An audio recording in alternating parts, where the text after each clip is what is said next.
Hello guys, good morning sa inyo and welcome back to my channel guys. Ngayon yung ating content sa ating vlog. Dati kasi sabi ng iba bakit daw naglalagay ako ng bato sa painumin ng tubig ng mga sisiw. So ngayon, ito kasi yung isa sa mga rason kung bakit naglalagay ako ng bato sa painuman ng tubig na ating mga sisiw. Katulad po nito, dito nangyari sa ating sisiw. Ito po, yan. So ito po sa isa sa dahilan kung bakit dati naglalagay ako ng tubig.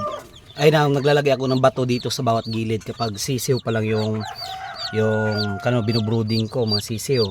So ito kasi yung mga tendency na iniiwasan kong mangyari sa mga sisiw natin. Katulad nito, sabi nila hindi daw lalango yung sisiw sa tubig. Yan. So ngayon, yun ang isang mga rason kung bakit naglalagay ako ng bato rito sa ating painuming tubig. So ngayon lang yung wala.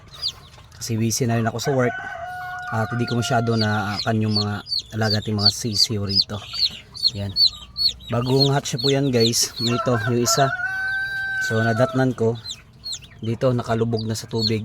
So yan, basang basa na po yung sisiw. Okay.